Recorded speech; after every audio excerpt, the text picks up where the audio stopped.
Hello everyone, কেমন আছো তোমরা সবাই? আশা করি ভালো আছো, সুস্থ আছো। আমরাও ভালো আছি, সুস্থ আছি।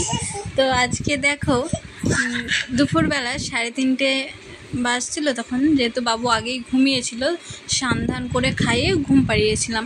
তো ও এখন উঠে গেছে, ও এখন আর কিছুতেই ঘুমোবে না। তাই আমরা ভাবলাম যে একটু নিচে গিয়ে ঘুরে আসি, তাই তো বাবু? আর এই যে রাস্তার সামনে একটু বসার জায়গা আছে আমাদের বাড়ির সামনে, সেখানে একটু বসেছিলাম বাবুকে নিয়ে। তো তারপরে ওকে ওখান থেকে আসার পরে ঘরে এসে খাইয়েছিলাম বিকেলে 4:10-15 হবে এরকম সময়। তারপরে এখন রান্নাঘরে চলে এসেছি রান্না করতে। আর আজকে একটু বিরিয়ানি হবে, তাই এখানে আলু সিদ্ধ বসিয়েছি। আলুটা সিদ্ধ করে নিয়েছি, হয়েও গেছে সিদ্ধ। তো তারপরে আলুটা এখন ভেজে নিব। আর আলুটা ভেজে নিয়ে আর ওর বিরিয়ানির যে গোটা মশলাটা আছে সেটা আমি আগেই কড়াইয়ে ভেজে তুলে রেখেছিলাম, তো সেটা গুঁড়ো করে নেব। আর এখানে আলুগুলো ভেজে নেব একদিকে। তারপরে পেঁয়াজ, রসুন, আদা, লঙ্কা সব মশলাগুলো রেডি করব, পেস্ট করে নেব। তো আগে ওগুলো পেস্ট করলে তো তখন শুকনো মশলাটা ঘুরানো যাবে না, ওই জন্য আগে শুকনো মশলাটা ঘুরিয়ে নেব, তারপরে বাকি মশলার পেস্ট বানিয়ে নেব। তো আজকে দুপুরবেলা বাবু জ্বালাচ্ছিল, ওখানে বসেছিলাম আর তোমরা দেখলে, দুজনে বেশ আনন্দ করছিলাম, গল্প করছিলাম মা ছেলে। আর কি বলো তো, আর দুদিন পরে তো বাবুর বার্থডে আসছে। বাবুর বার্থডে চলেই আসলো, একেবারেই সময় নেই হাতে। তো দেখি কত দূর কী করি। আর এবারে বেশি কিছু করব না, টুকটাক কিছু করব। কয়েকজনকে বলা হবে, কারণ এখন বেশি ধুমধাম করে করব না।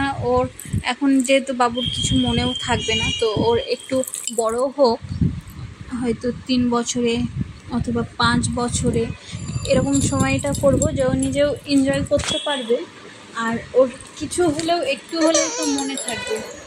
সেই সময় ওর বার্থডেটা ভালোভাবে করব। তো এবারে টুকটাকি করব এরকমটাই ভাবছি। তো দেখো এদিকে কি হলো বাবা, এই যে তো দেখো মশলাটা আমি ভেজে নিয়েছিলাম, সেটাই তোমাদেরকে দেখালাম। আর এখন মিক্সিতে একটু ঠান্ডা করে নিয়েছি, দিয়ে মিক্সির বাটিতে রেখেছি।